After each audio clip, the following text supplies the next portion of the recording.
Welcome to Crossbody of Work. My name is Evan. I am Javier. Back at it for episode, 224? 224. 224. For those who 200. do not know, and if you lived in the Northeast and had Comcast/Xfinity during a certain time period that included my teenage years, I don't know what years, that channel used to be known as The N, which then became Teen Nick. And that's where I watched Degrassi.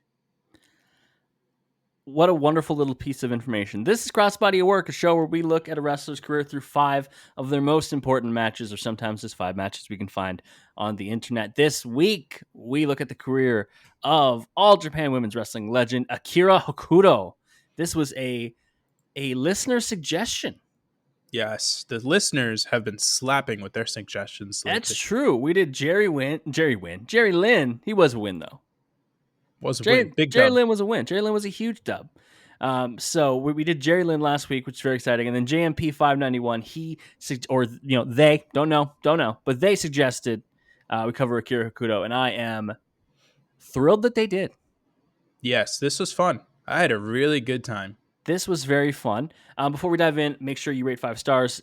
Give a thumbs up if you're watching on YouTube. We're on the road to 350, maybe more subscribers by the time that you hear this, which is very exciting stuff. Wherever you're listening, make sure that you rate, subscribe, all that good stuff. What did you know about Akira Hokuto, or did you know anything? Not a whole lot, to be honest, other than matches of hers that we've just covered from other people's episodes. Yes, she has appeared in, I think, just 2 of our episodes. She's definitely in a Manami Toyota episode. So she's in 2 episodes. She's in the Bull Nakano episode twice, and she's in the Manami Toyota episode, which does bring up, Javier, before we started recording, said, did we cover the same match twice in a row? And no, I'll get to it when we get to that match. Akira Hokuto, born Hisako Uno, became a professional wrestler in the wake of the popularity of the Crush Gals, Nagayo and Asuka, and was responsible for organizing a Bull Nakano fan club at her school. Oh, that's so sick. Wholesome. Of course, growing up, if we had fan clubs, you would have started the John Cena fan club, of course. Absolutely. I would have started the Kurt Angle fan club and only accepted people who like excellence. The 3 eyes. Also, people would have been like, why are you celebrating an American hero? You're Canadian. That's fine. All of our culture comes from you guys anyways. Hokuto joined the AJW dojo after quitting high school, debuted shortly after or before her 18th birthday, and immediately stood up from the crowd. She won AJW's Rookie of the Year in 1985. In the next year, she won the Junior Championship, and then she won the tag belts, the WWWA World Tag Team Championships with a partner named Yumiko Hara in 87. Had a couple of great matches. However, they lost the titles to a team called Red Typhoons in a 2 out of 3 falls match, and there was a very bad injury that happened to Hokuto in that match. This is how it's described in Wikipedia. During the finish of the first fall, Hokuto took a tombstone piledriver off the second rope and broke her neck. She wrestled the entirety of the second and third falls, sometimes holding her head in place with her hands. This gained Hokuto a reputation for toughness. Yeah, no kidding. Javier has a stunned look for those of you not watching on YouTube. What? Yeah, I know. An absurd thing. We're going to hear more of Hokuto being just an absolute badass. Like, I bet you when Sin Cara dislocated his finger, Hokuto somewhere just shivered. Like, whoa, like something. It just doesn't even. My mind can't even comprehend that. Another bad injury, 1990. So Hokuto's really coming into her own as a singles wrestler and is going to be booked to win the Japan Grand Prix, which is AJW's annual tournament to determine the number 1 contender for their top title.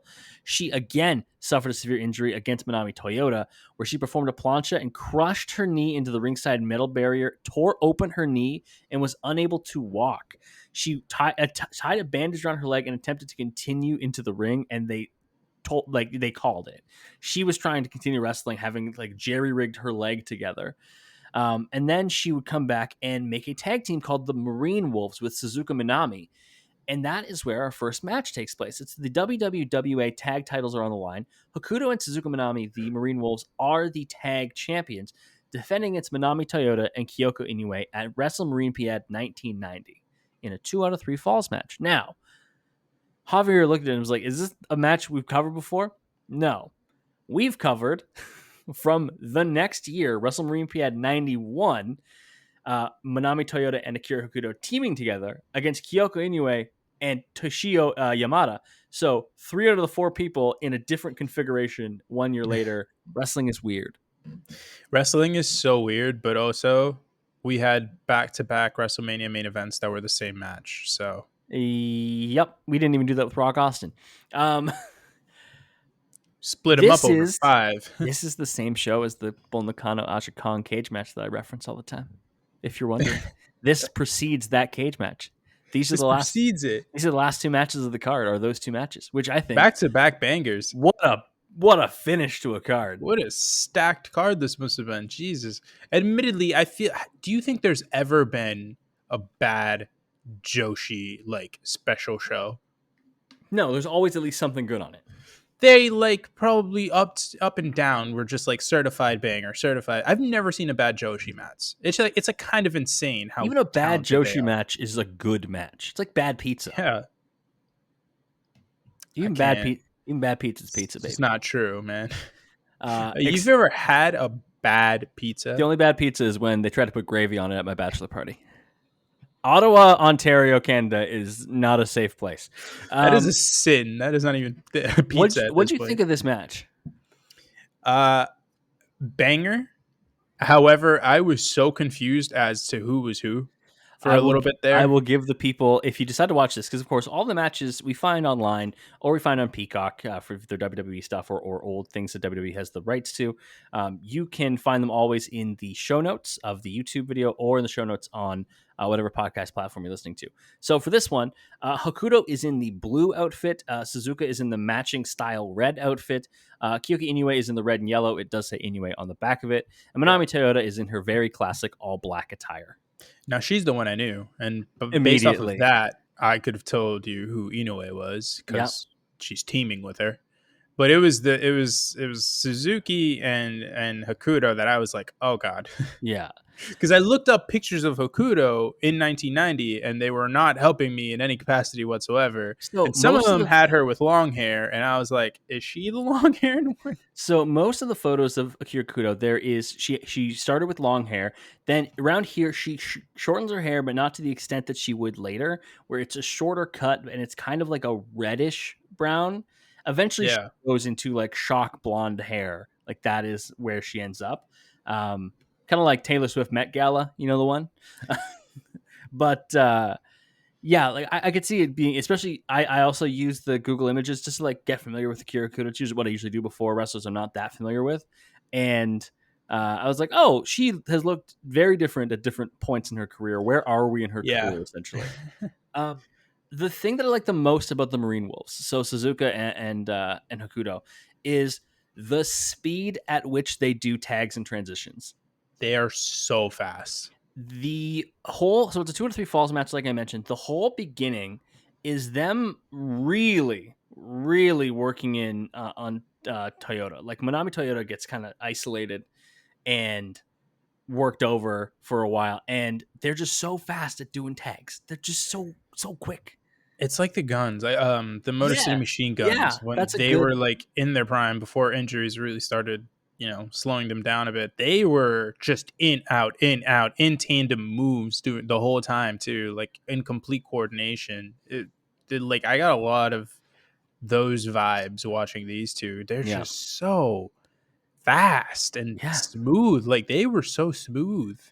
It's interesting to see Inoue, who often would also match up against like other powerful Joshis. Inoue is like the most powerful person in the match.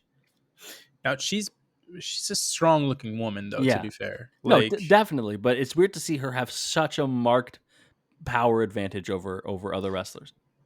Yeah. So, I mean, to be fair, like Joshi wrestlers tend to be on the smaller side and not as built like brick shit houses like Inoue is. That's true. Like at one point here, Manami Toyota's in the ring. She puts on a boss or a figure four. Yeah. Then transitions into a Boston Crab, and all I wrote was just truly my goat. Yeah. Just truly. Also has a big jumping pile driver in her bag, which is always fun to do. We will talk about drivers and things being driven down into the mat.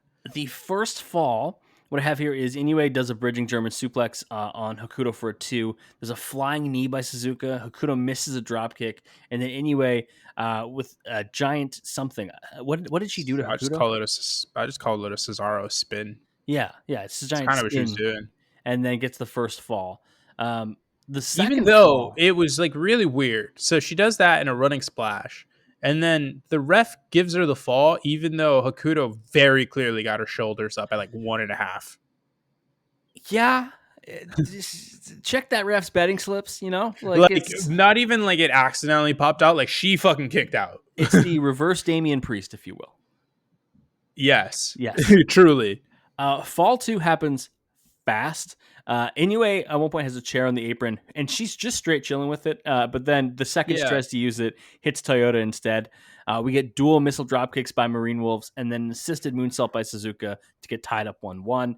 Inoue and Toyota get into it before the third fall. They're mad at each other. They're like slapping each other. Anyway, like kicks her, gives her a leg kick. I was like, what the hell? Yeah, I like it that they're not just like, hey, what the hell? They're like immediate strikes. And then there's a plancha party. It's just one after the others going to hit planchas off the top. I was like, what the hell's going on here? Hokuto's springboard splash is pretty good. Oh yeah, she's incredible. Yeah. She has a massive spinning heel kick. It's so good. Um, Her high kicks are so good. she gets her leg really high up there, but it's also not like, it's kind of like effortless how she's able. It's honestly, it's kind of like Aleister Black. Just like how effortless Ooh, she's able to get her that's a good leg up. comp.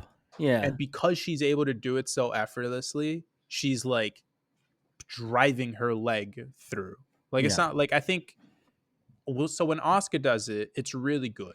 I'm Yeah. not going to discredit Asuka with that, but it's very clear that Asuka's not able to like use it as a move because a lot of her energy is focused on actually getting her leg up. Yeah. Um, A lot of people are running into Asuka in that yeah, position. Yeah. rather than her like having to generate it Porking herself. it. Yeah. Yeah, whereas Akudo, like, she'll fucking give it to you from a dead stance. Like, she doesn't care. And now let's talk about the thing Hokuto is definitely best at: slamming people and suplexing people and driving people. A full Nelson suplex for a 2 on Toyota. Got a great sleeper. Got a great dragon sleeper. Hokuto with a drop backbreaker. Like, there's so many good little like suplex maneuvers that Hokuto has in her bag. Suzuki hits a tilt-a-whirl backbreaker at one point on Manami Toyota, and she just bridges right out. Manami Toyota, as we know from her episode, loves to bridge out of pins. It's her favorite thing in the world. Yeah, and then Inoue gets the worst hot tag of all time because there's so much buildup leading up to the hot tag, and she immediately gets her ass kicked. And then Toyota accidentally drop kicks Inoue almost immediately. Yeah, Hakuto does like a, I don't even know how to, like, she just gets on Suzuki's shoulders and then does like a somersault. Yeah, just gets flipped off of the shoulders. Yeah. Yeah. Hakuto then hits what I called the Emerald Flosion because it looks like it, but it's not exactly the Emerald Flosion. I wrote Brainbuster Driver. It's an Emerald Flosion Yeah. for the most part. For So I all just intents called and it that. purposes, yeah. It just nails her with that 1, 2, 3 for the win. A really good match. A really enjoyable Yes. match. I like the Marine Wolves. I also love the way that they name tag teams in Japanese women's wrestling. It's always so cool. They're always exactly the only purpose is to have a cool name. Like, they don't care about anything else. They're like, does it sound cool? Literally. They're like, yeah, it does sound cool. All right, then we're going with that. That's the plan. We're gonna The plan is to be cool. Is to be as cool as possible. Marine Wolves would hold these titles till the end of 1990. They would lose in December to Bison Kimura and Aja Kong. Yep, that tracks. It does track. In our next match, it's March 17th, 1991, so about 3 months after the titles have switched over to Aja Kong, and we have a singles match between Hokuto and Aja Kong. The reason this match is on here is because I am a simple man, and when I see that Hokuto has put on a 4.25 star match against Aja Kong, I go, okay, and I add it to the list. Okay. Honestly, a good thing to live by here. Yeah. Well, you don't need to make things harder than they need to be. My first note here is a murder is about to happen. Aja Kong 1-on-1 with any non-Bull Nakano Bison Kimura size Joshi is not fair. But also, even against those size Joshis, a murder is still about to happen. Like the cage match you watch is attempted murder on both sides. Yeah. That's just what it is. And as soon as Hokuto gets in the ring, she gets absolutely nailed with like a metal bin. Yeah, I guess Aja Kong just keeps a metal bin on her. Well, she came to the ring with 2 of them. But why? Nobody needs to bring metal bins to the ring. Hey, man. Are you going to walk up to Aja Kong and ask her? No, of course not. Exactly. The only person I can think of who comes to the ring with metal bins is Raven, and it's usually a trash can full of accoutrement, various weapons. Accoutrement of violence. That's right. Evan, Aja Kong's biting her head. Why? Okay, I know it's effective, and She's biting her head, Evan. I'm not talking about Aja Kong doing in general, just in general in wrestling.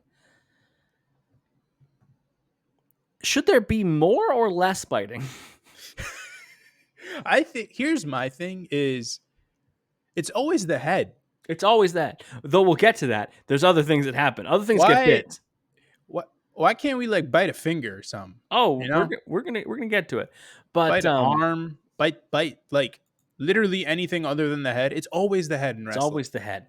But like it is pretty effective.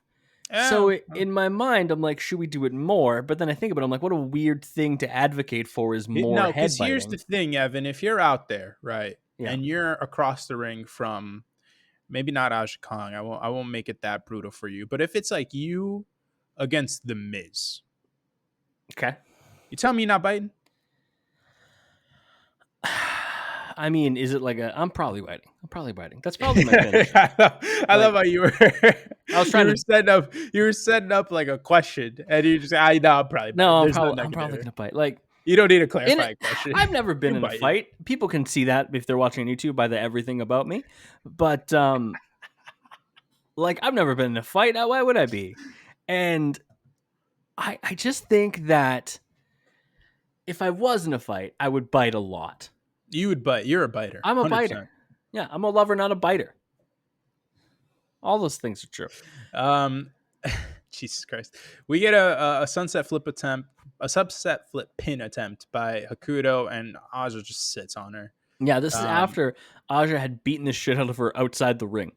Like they walked into the crowd, hit her hard on the outside to the point where Hokuto's team had to take her jacket off of her because she couldn't stand up. And then they just kind of drag her back to the ring and they're like, here, you still have a match against Aja Kong. Have fun. Jesus. What is going on here? Kong hits a bunch of corner strikes. Hokuto locks in an abdominal stretch for, I don't know, a quarter of a second. Not even. A millisecond. There's a dragon sleeper attempt. It's an attempt. Immediately to the ropes. Hokuto gets murdered in the audience. Just murder. There's a murder that happens here. Into the crowd. Kong is in control. Just slams her into some chairs. Hits her with someone's bag. Like someone just brought a bag to the show, and Kong's like, "This is a weapon." You're at a show, right? You have your school. You have your schoolwork. Yeah, like you have a merch bag, or you have just like a fanny pack filled with your stuff. You took it off. You set it aside. It's supposed to rain later, so your jacket's in there. Yeah, like you took it off, you set it to the side, and then like Aja Kong just comes, takes it, doesn't even ask. No, just starts beating her bloodied opponent with it. What are you doing? I'm biting.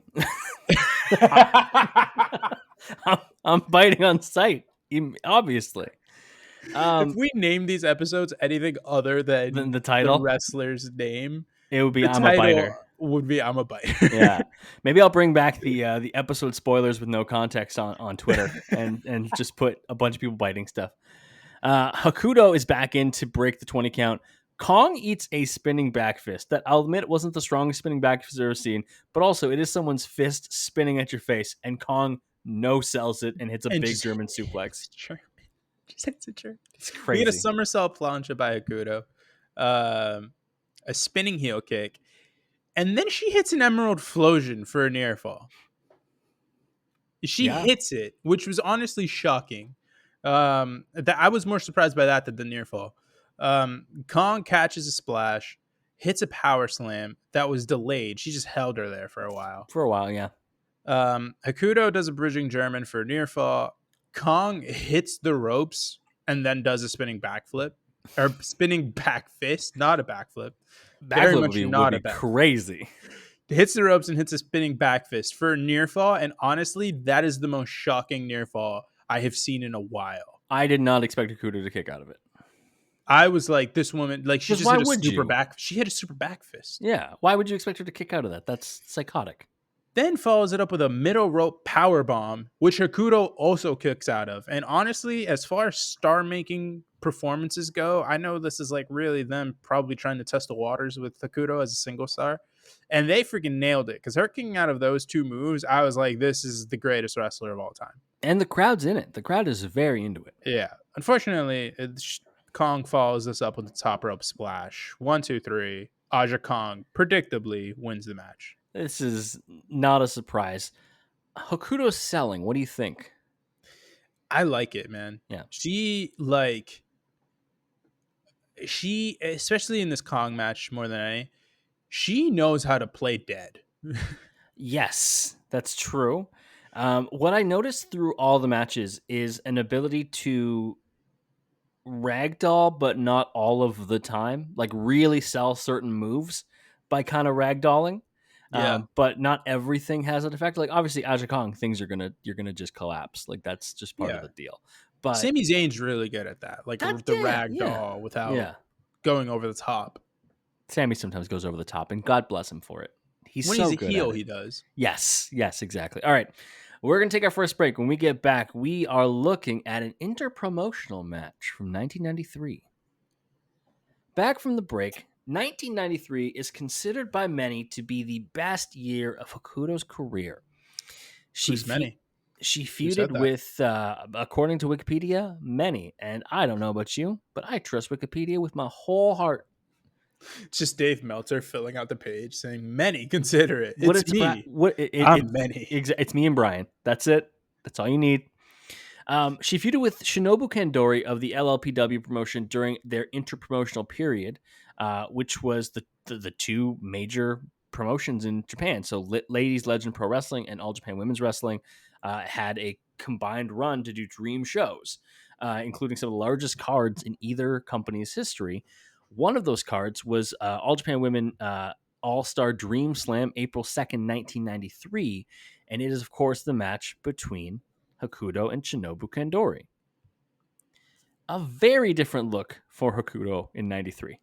She looks crazy. Bleached hair, heavier makeup. I like it. I love it.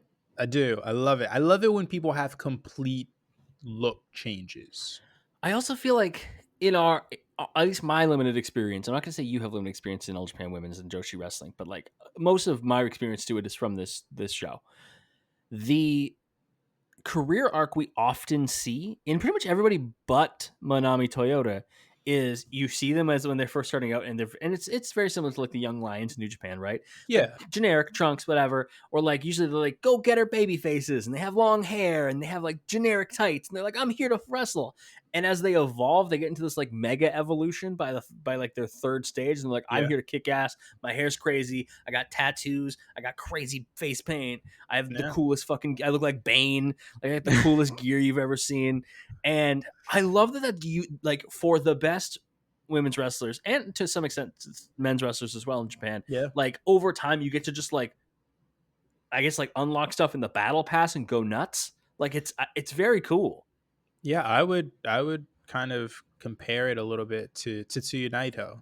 Like how he was obviously, I mean, he was a young lion and stuff, but once he like established himself as a heavyweight wrestler on the main roster with New Japan, he like just wore black trunks and Yep. like wrestled, and yeah, you know, he would hit the spinal tap as a finisher, and that was really cool. But like, you know what's even better than that? Tetsuya Naito, the leader of Lij, who just goes out there and it's all about tranquilo, and he's got the hair and he's got the look, and he just looks the really eye cool. thing. He does the eye thing. He's just really cool, but he doesn't give a fuck. You know, stuff like that really, like that sort of evolution. Like we don't get to what Cody Rhodes is now without many stages of evolution from him. Young Yeah. Bucks had many stages of evolutions. How the Hardy Boys even back in the day had an evolution. Yeah, maybe that's what it is like, since I think a lot of times when you are see something happen in front of you slowly, it's a lot harder to clock than like here we're picking 5 matches from 5 different spots of their Yeah. career. And you'd be like, wow, look at the drastic change. Where it's like, yeah, if I didn't grow up with Cody Rhodes, I would too would be like, whoa, this is Stardust? That's Yeah. fucking crazy. Like I wouldn't be able to pull that. Or if somebody saw the debut of John Cena and then saw John Cena 3 years later, they're like, whoa, The really? fuck happened there? What happened? They put this guy to the moon. And then there's Batista, who looked the exact same. But He was like 39 when he started. all right, well, you're just a hater.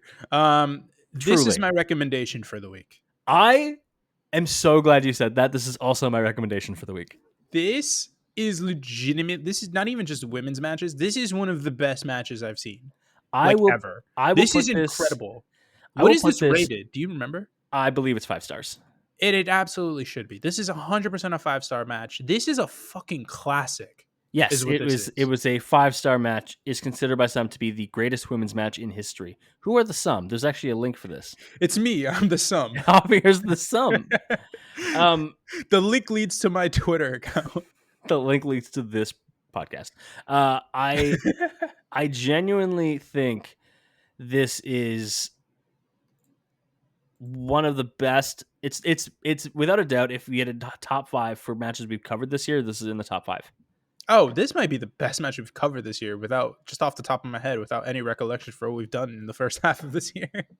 You This might be is you might be right. I'm gonna briefly look at so our good. episodes so far this year and just think. You start breaking down the match. Yeah.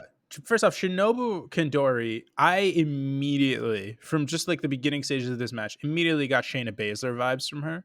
And it kind Yes. of just like worked out throughout the match. Cause like, it's just, I couldn't get that out of my head. She wrestles, like, it's very clear that Shayna Baszler, if not, obviously, like, it took some inspiration from her. I know she's more MMA based and stuff like that, so it's a little more grounded, but a lot of similarities between those two. This is 100% the best match we've covered this year. Yeah. Yeah. That's what I figured. Yeah. This is one of the best matches I've seen, like, ever. Early the match on, starts yeah. with Hokuto just knocking the shit out of Kandori and then getting on the mic and talking shit. Yeah. And then I Kandori assume gets up and they just basically did what Max Holloway and Justin Gaethje did in the last 10 seconds of their fight when they just decided, you know what, middle of the ring, throwing hands. Yeah. Also, on the point of the fact that we assume that she's talking trash, there will be no promo coverage this week because Javi and I have many skills. However, Japanese is not one of them. Therefore, we will not be covering any promos this week. Do I expense babble to this podcast so that I can learn Japanese? You expense it to your damn self. The referee has on horizontal stripes and looks like he should be on a boat. That's my first note. So, as you can tell, I am a very serious wrestling journalist. What is the bad guy? The asshole from Popeye? Like Popeye's Bluto? Is he Bluto? You look like Bluto out there, You fam. Bluto looking motherfucker. Step up knee to the face by Hokuto. Kandori grabs the leg for a single leg crab that's quickly rope breaked. And then we get, my favorite thing, we get tiny table time. There's so much tiny table time in this match. Listen, I have a yearly quota for how many tiny table spots because for those you don't know, for some reason in Japan, especially older Japan, all of the tables are really tiny and they're the strongest tables in the world. And I love them with my whole heart, and we get so many of them in this match. The first one, Kandori slams Hokuto on it. It does not break, but there's a dent where her head went. Massive dent. Hokuto is a bloody match. I checked, about 5.5 minutes into the match. By the way, I love how you said slam. She counters a tombstone and then hits a tombstone. Yeah. That's not a slam, brother. That's a fucking death sentence. Yeah, Which Hokuto's is also wild blood. when you realize that Hokuto broke her neck on a tombstone like 6 years prior. Oh my god. Hokuto is gushing blood. More on that in a second. Hokuto gets into the ring, gets some shots in, and then drags Kandori into the crowd. Deep into the crowd. Yeah, she just starts whooping that ass. She's bleeding so badly. This is borderline Eddie Guerrero versus JBL right here. It's to the point where I was like, Kandori has a little blood, but to be honest, it could just be Hokuto's blood on her face. That is also what I thought, which is why I didn't want to like make a little note of I it. was But like, it's definitely her blood. It's just not as it's much as leaking. I think it's like a half and half situation. I think like she's clearly got blood on her from She's got a Hokuto. little trickle going, but there's blood on there that's Yeah. not hers. Hokuto is stimulating her economy. You know what I mean? Just like, here, you have a little bit more. Here's a free handout of blood. We'll add to our deficit by giving you money. I didn't realize how sexual stimulating their economy sounded. It's like a euphemism. What'd you do last night? I stimulated her economy. Do you think that's how the finance bros talk? Absolutely. They talk about shareholder profits. Like they say, Synergy. we made value for shareholders when they make women come. But here's the thing: is they don't make women come. So they've But never made they shareholder got their value. economy stimulated. This is about the time where I was like, this is a war. There is a war going on Hokuto's in the ring kicks here. are mean-spirited. She kicks Kandori in the face repeatedly as she's trying to get up in the ring. Like she's like on her knees, and then you'll just see Hokuto come in with a fucking boot to the face.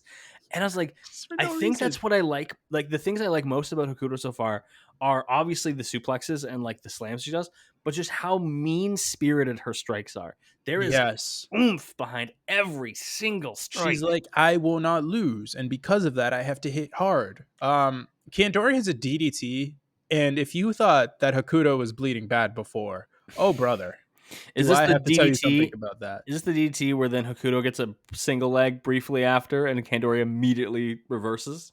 Yes. Yeah, okay. Yeah. There's a great shot as I think it's on the kick out by Hokuto where she kind of turns to the camera and you're like, ooh. It's not as bad as like when Joey Mercury popped up after his nose died, but it's pretty bad. Big splash by Hokuto. She goes up to the top again, but Kandori gets the leg up on the second splash. Kandori then hits a stack power bomb for a near fall.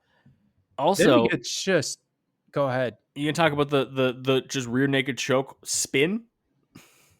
Oh, we'll get to that in a second. There is a bridge and dragon suplex where I do not know how Hokuto did not break her neck again. If Kurt Angle could break his neck one time and then that basically led to him breaking his neck 18 more times, I do not understand how Hokuto survived another rest of her life without keep getting away with this without breaking her neck. It's insane. Kurt Angle's probably looked at these matches if he has seen them and was like, how the fuck did she do that? How is her neck so strong? He did the Kurt Angle meme face. They're like, straight up staring into the abyss. Then we get the cross-face chicken wing with a bunch of spins.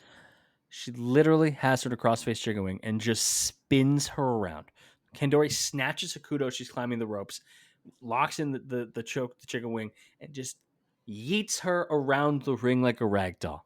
Then Hokuto somehow manages to hit a massive power bomb for a near fall. Yeah. Does a front flip senton off the top to the outside. And then the other thing I like about Hokuto's selling is her franticness when needed about avoiding submissions. As Kandori is attempting to lock in the arm bar, which seemed to be like what her goal was by the end, Hokuto's just like speed trying to get to the ropes. Just the fear. She was like, I have to get to the ropes. I will not make it out of this. Really good.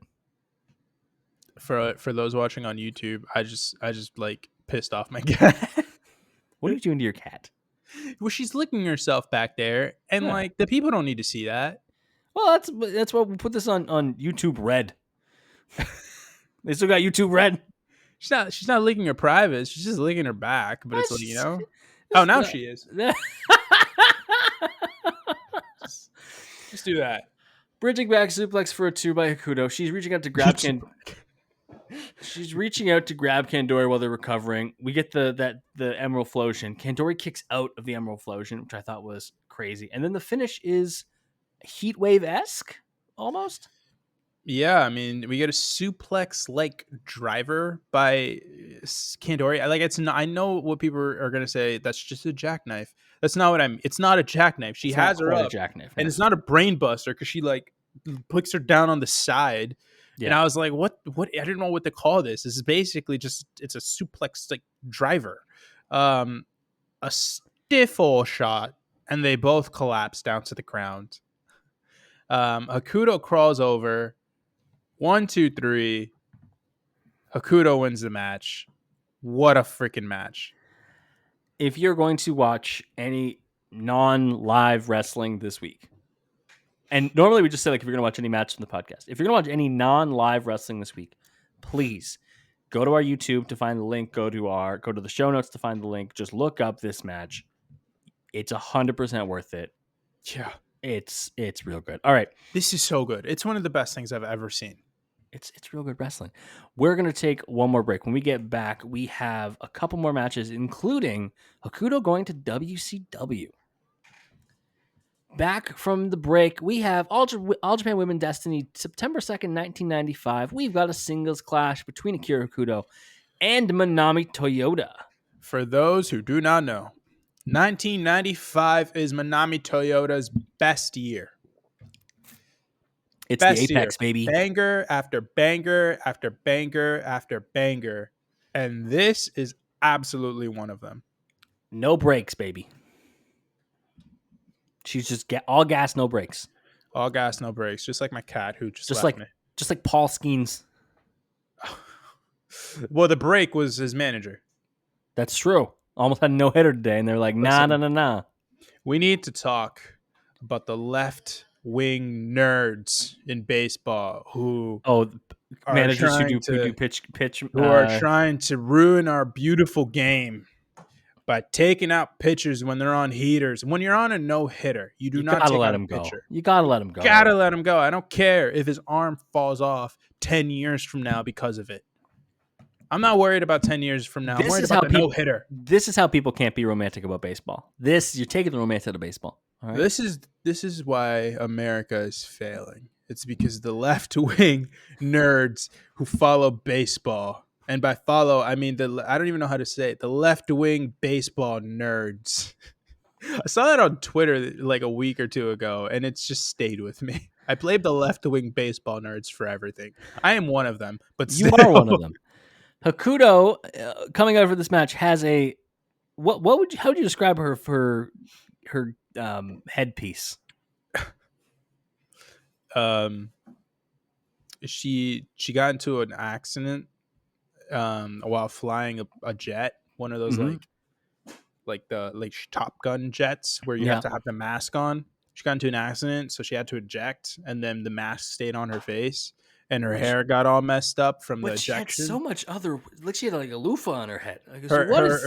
Her head got all like poofy from the ejection. So when she landed, she's like, "Oh my god, I have to wrestle Manami Toyota." So she just pulled up. Oh my god, I'm busy. Toyota attacks Hakuto to start. Hakuto dodges, hits a crossbody to the outside. Hakuto locks in. She's got some really good submissions in her arsenal. The cloverleaf is nice. The dragon sleeper is excellent. The sharpshooter she hits at I don't know what each match it even was here, but she hits a sharpshooter at one point, and I was like, "What is happening?" There's a nice better than Brett's double underhook, butterfly suplex by Toyota, and then just mounting slaps, just on top, just. I love it. Good. Yeah, I love it because it's what Shibata does. Shibata's the best at the like mounted slap. It's my favorite thing that he does, aside from the PK. But like, it's so good the way she does it. She just transitions from so many holds, and Manami Toyota is like the most bendy woman in wrestling. True. During that time period, so she's just makes him look so lethal every single time. Yeah, because the bottom of her foot touches like the back of her neck. Honestly, if she wanted to make it go even further, she probably could. She probably could. We get a butterfly suplex by Toyota. Quick German out of nowhere by Hokuto, pretty near that. And then she hits a sharpshooter. This is where the sharpshooter that's where the sharpshooter is. Literally just gets all the way back on it. Yeah. Just all the way back. I love the leg hook that Toyota does. She like hooks the leg, and then she does like just a bunch of rolls around the ring. Yeah, the rolling pin combination thing. I love that. That was really fun. She hits a moonsault for a near fall. Hokuto follows up a little later with a stack power bomb for a near fall. And then Toyota hits her patented little like arm trap German. It's so good. She's so fired up too. I Yeah. will say, Toyota is one of the best Joshis at playing to the crowd. Aside from like heels True. who are meant to get like people who are supposed to get some cheers, Manami Toyota just like got it. You know what I mean? She's so over, She's so she's over. it's insane how over she is. Like, however, I don't know how the fuck she lasted so long because It's a modern miracle. Hokuto hits a fisherman driver, and that's the only way I can describe it. That's exactly It's basically a what I muscle wrote. buster, To but the more side. so on the head. Because how the hell is Manami Toyota still walking after taking that? Genuinely, it's insane how she's still walking.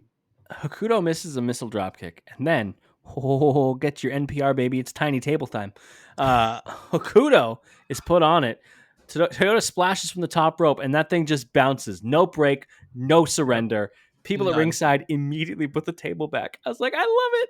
They immediately like, oh, are you done with this? We're gonna just put it back over here if We're that's just gonna okay. put this back. Yeah, right It's not over where it here if you don't mind.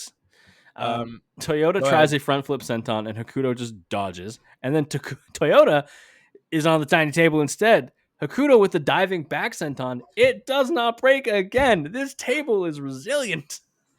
Absolutely resilient. This is a furniture commercial. That's what this is. Hokuto immediately grabs her neck, and I'm like, did danger just occur? Did she just break her freaking neck? Having read all the stuff about her before, the way she was selling after, I was like, oh, no, no, no, no, no, no, Because no, it's no. one thing to sell your neck. Bryan Danielson has been doing that for the last few months after the Ospreay match. He's been selling it for like the last few years. Let's be real. Yeah, but he's been like putting a heavy emphasis on it the last few months.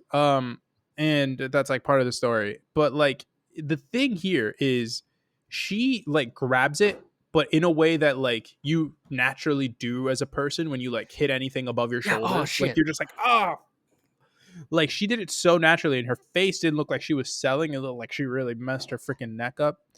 So I was like a little concerned there. I'm not gonna lie. And then if I had any concern for her neck whatsoever, it was heightened to an umpteenth degree because in the ring, Manami Toyota hits an Emerald Flosion. Mm-hmm. Twice. Then she hits another one, and she wins the match. This is the goodbye match for Akira Hokuto in All Japan Women's Wrestling. Really? Yeah, I didn't want to spoil it for you till after the match. This is the actual goodbye match. She had Ow. her last match, September 2nd, 1995, in this match against Manami Toyota. She had already started working in CMLL at this time Okay. because she married a Mexican wrestler named Antonio Gomez Medina, who worked as Mascara Magica.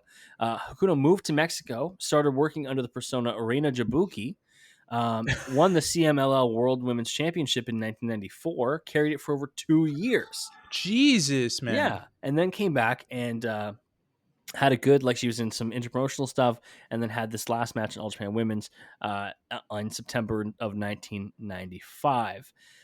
Sometime in there, she would also get, I believe, divorced from Antonio Gomez Medina. Like that would make sense because on October 1st, 1995, she marries Kensuke Sasaki, Yes. who we know and we've seen, and he's a good wrestler. Good guy. Or I Yeah. don't know how he's a human, but good wrestler. Yeah. On November 26, 1995, Hokuto would make her U.S. debut at the World War III event for WCW. She was managed by Sonny Ono, teamed with Bull Nakano to defeat the team of Cutie Suzuki and Mayumi Ozaki, a match we have covered on the Bull Nakano episode. Yes, sir. They had another match on Nitro the following night, and then Hokuto was part of the tournament to crown the first ever WCW Women's Champion. She actually was in the tournament twice.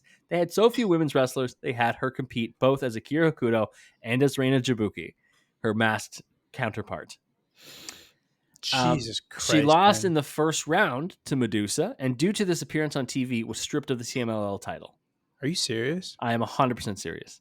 She got stripped out of the title after 2 years because of she this appearance lost on TV. Because she lost under this gimmick to Madusa. That's ridiculous.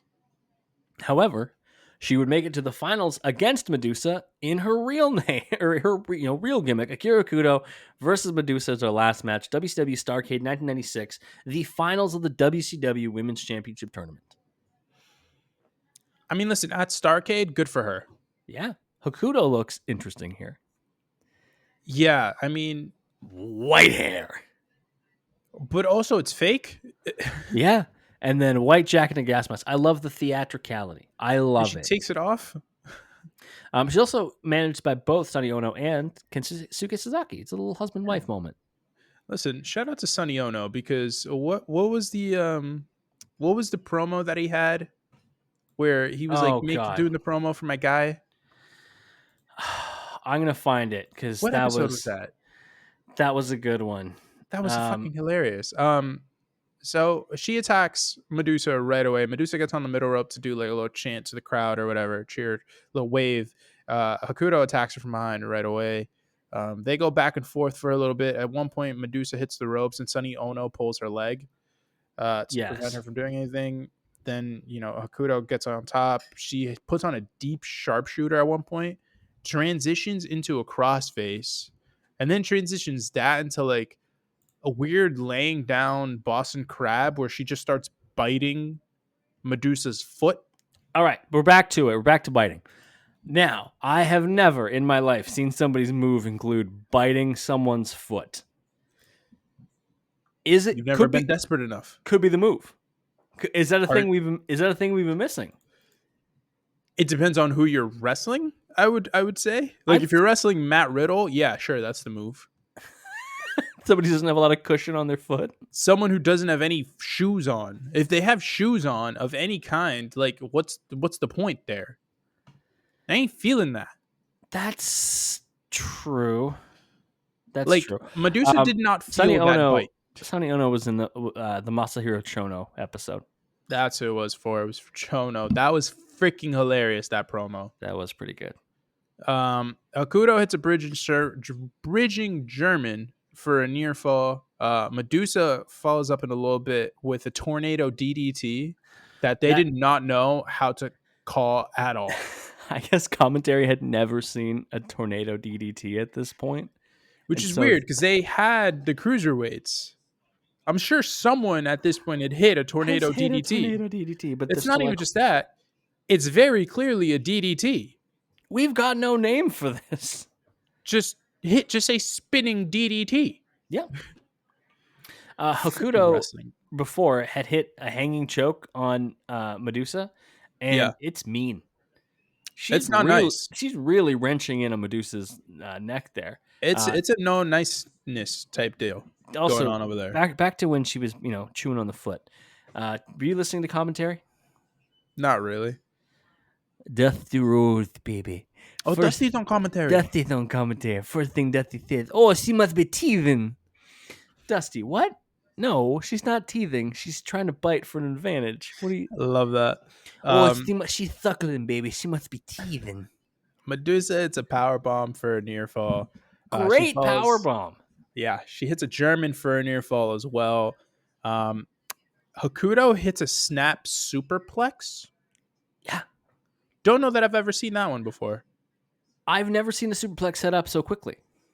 I've never seen a snap superplex. Yeah, that's right. I've seen a snap suplex. I've seen a superplex. I've never seen a snap superplex. Nobody's ever put these things together before. At one point, the ref is distracted. Sonny Ono gets into the ring, hits Madusa in the back with an American flag. Hokuto hits a missile drop kick, then some sort of suplex driver like she did earlier. Yeah. Again, it's not a brain buster. It doesn't look like a brain buster. It's not like she goes backwards and spikes them on their head. She like just drops them. It's like a side brain buster almost. Yeah, she drops them from a suplex position, just straight down, pretty much. 1, 2, 3. Hokuto wins the match. Not my favorite match, but the WCW women's division would obviously get better. It's like a 7-minute match. Hold on, let me just double check here. No, Hokuto was the only WCW women's champion. I'm sorry? So she would win this title. You said what now? She would win this title.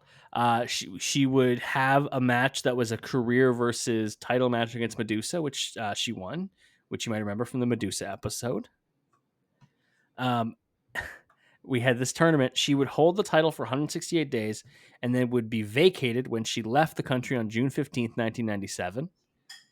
And then they would put the title on Devil Masami in September of 97 at a live event in Kawasaki, which was also uh, a match for the AAAW singles championship, but then it was deactivated after they lost their partnership with Gaia Wrestling. So in reality, the only women's champion on WCW TV was Akira Hokuto ever. What the fuck, man? What a wild thing, right? What That, the hell? that's a pretty wild fact. She would wrestle, like I said, until June 15th, 1997. In that retirement match for Madusa, and then she was the only WCW Women's Champion. She would leave. She would go to Gaia Japan. She would wrestle there for a little while. Inducted. Abducted? She was stolen and put in the Wrestling Observer Newsletter Hall of Fame in 2000. They fucking stole her. Doesn't shock me.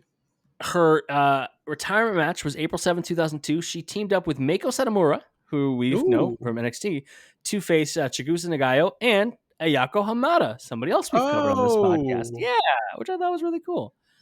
She also has had matches post-retirement, and I just want to talk about one. I want to talk about this one match she had. It was for All Japan Pro Wrestling in 2004, teamed with her husband, Kensuke Sasaki, in a 10-person tag match. Ready? It was her and Sasaki, Genichiro Tenryu, Katsuhiko Nakajima, and Kenshin to face Taka Michinoku, Taiyokea, who I do not know. I don't either. Jamal, a.k.a. Umaga. Okay. D'Lo Brown. Okay. And your boy, Bull Buchanan.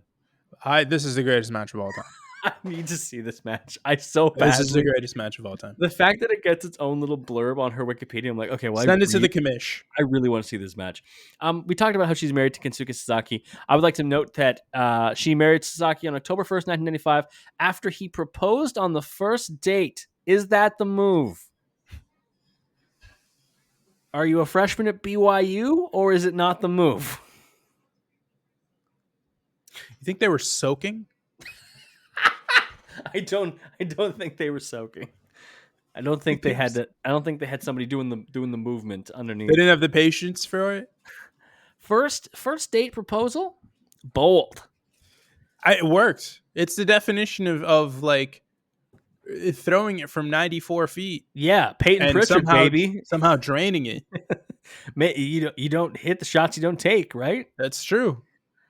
A crazy move. Hokuto would give birth to two kids. One in November 6, 1998, gave birth to her first son, and second one in March 2003. And Wikipedia even notes that they have, of course, their two biological children, and then have a very strong parental type bond with Kensuke's protege, Katsuhiko Nakajima.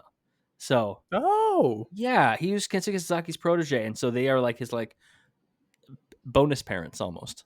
I love it. Which I think is adorable. I think it's great. I love it. And those kids turned out to be Okada and Tanahashi. Yeah, she's made various appearances as what's called a mother celebrity in Japan. Her and Sasaki were voted one of Japan's leading celebrity couples at one point in the aughts. She appeared on television commercials for a company called Mama Gohan, in a popular women's magazine called I Love Mama. Like she's doing a lot of the matronly things. Yeah, she's just living celebrity life, which I think is awesome. She also, in September of 2015, announced she had been diagnosed with breast cancer, underwent surgery, and then surgery was successful and had some time to recuperate. And from all I could find, seems to be doing well again. Well, she's still alive. Which is always good.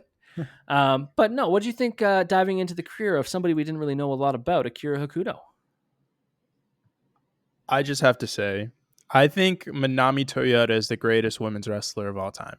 Yeah. I do. I think Akira Hokuto might be my favorite women's wrestler of all time, though. Just off of these 5 matches, maybe not the Madusa match, just off of those 4 matches, I have never been so invested in a wrestler. I don't think I've been sold so quickly since I finally got to dive into Shibata. Maybe. Like this, Well, Ishii, you were locked into Ishii within 2 minutes. Well, but Shibata came first in terms of the order we Oh yeah, did that's things. I true. think, yeah, Yeah, I believe so. It's just incredible. Like the fact that she had these three matches that were just absolute bangers, and that's not even including the tag match, which was yeah, a certifiable banger. But she's not, you know. I feel like it's easier to judge a talent based off of one-on-one yeah. You get a lot more. situations It's because you get more exposure to they them. have all the things. Yeah, The fact that she had those three insane matches and also that tag match, just like the Kandori match, like I'm gonna watch that tonight again just because it's so good. It's incredible how good it is. It didn't win match of the year in '95 strictly because of of Kobashi, but like that's okay because this is if match we of this wanted to decade. This is use match of this century. This is the greatest match I've ever seen. What are if we doing if here? we wanted to use just Wrestling Observer Newsletter star ratings as the way to make these matches and pick which matches, she would be one of the only people where every match is 5 stars. She has 5 5-star matches under her belt. We watched 2 of them, that being the Manami Toyota finish one, and of course the Kandori one. So she has other It's ones. There's a tag match where it's her and Toyota against Yamada and Inoue, which we've covered. There's one against Bull Nakano we didn't even touch on. Like there are a lot of there are excellent matches. there are wrestlers who are so special that they kind of transcend a certain style. You know what I Yeah, mean? Like Will Ospreay, for as great as Will Ospreay is, and I genuinely think Will Ospreay is currently the belt holder as far as best wrestler in the world in the goes. world, yeah, Will Ospreay does still sort of lean more towards the acrobatics of it all. yeah. On top of, he could do more than that, but he definitely still, like, if you asked me to tell you what type of wrestler is Will Ospreay, I'd say, oh, he's an acrobatic guy. Um, same thing with, honestly, same thing kind of with AJ Styles still to this day. Like, Yeah, Styles is Bryan still an Danielson acrobatic guy. is a very mat based type of wrestler, and Yeah, that's always what he's been, regardless of the fact that he can do other stuff. yeah. Like everyone kind of has something like that. I genuinely think that Akira Hokuto is the first person I've seen that does not. She does not have an archetype. She is literally everything. It's like LeBron. Like LeBron James does not have a single thing that you can describe him as. He is just good at everything. He is just a great basketball player, and Hakuto is a great Like fucking wrestler. it's Um, insane. so again, everyone go watch that match. Go watch the Kandori match. It's required viewing. We don't give out homework on this podcast, but we are right now. Go watch it. You should follow the podcast on Twitter and Instagram, wherever you would like to get us for podcasts. You can listen wherever you want to listen. Rate 5 stars, subscribe. You can follow us at Crossbody of Work, Twitter, Instagram, or on YouTube. Hit subscribe. Join us there. We got lots of videos. We got a lot of bonus content on John Cena coming up, Javier's favorite wrestler, John. and somebody who's obviously just announced his retirement tour. So we're going to be doing a lot of bonus content on John Cena. Plus, all the episodes of the podcast are there as well. Javier, tell people where they can find you. I'm on the Twitter machine at JMelloSports. Lob the boy a follow. You can follow me at It's7Gomes, ITSEVANGOMES. I would just like everyone to note this text I got from my wife, who is currently on a walk. Just says, just walked by a guy whose shirt said, "Who ate all the pussy?" So, be better than that guy, maybe. Just be better than that guy. That's the goal for the week. Next week, who are we covering? Next week, we are going to Mexico. We are going to be covering somebody who has been in AAA, somebody who's been in the NWA, and somebody who's been in Lucha Underground.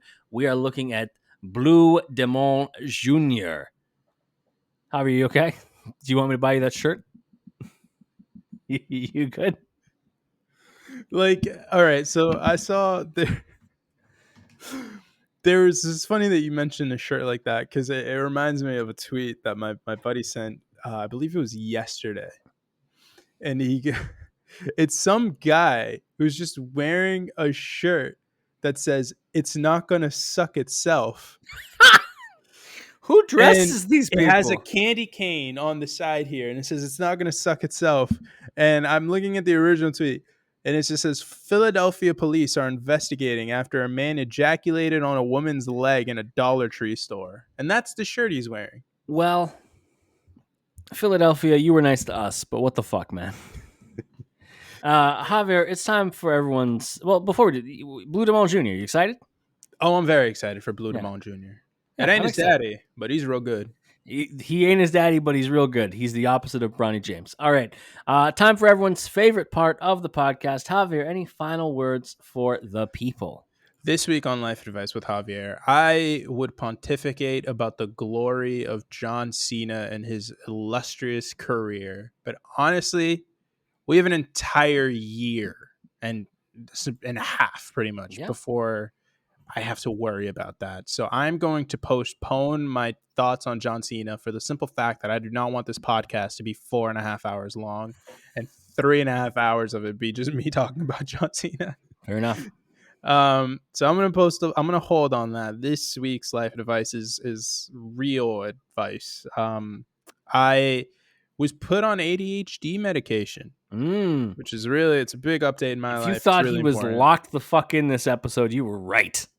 Yes, it's my first day, so it's not like as crazy. My only thing really is I wasn't tired, even though I woke up at like 6:45, and I was really tired when I woke up, and then I took the pill, and within 20-30 minutes, I was good. And was good for like the whole day. And until now, I'm kind of crashing. I feel the effects wearing off.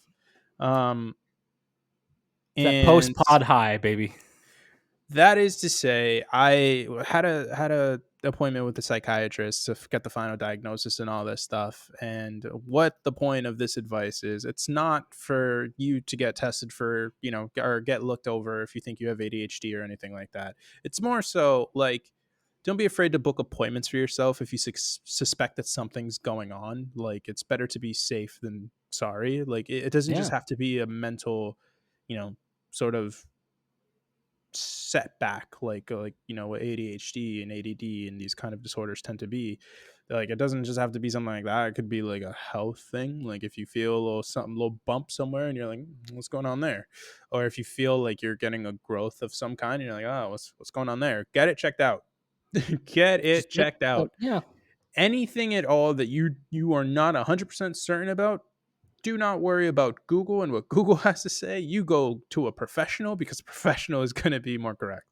If it's benign, like a little benign growth or whatever, honestly, if it's just a little spot that grew for the day and then was gone the next, doesn't matter. Better safe than sorry. Go get yourself checked out, everybody. Take care of your health. It's the most important thing that we've got. You only got So one really you, baby. So really be on top of that shit. You only got one you. All right. We are back next week. Blue Demon Jr. And then, oh, baby, we're so close to Haas month. You can almost taste the big meaty men slapping meat. We will be back to join you next week. We'll talk to you then.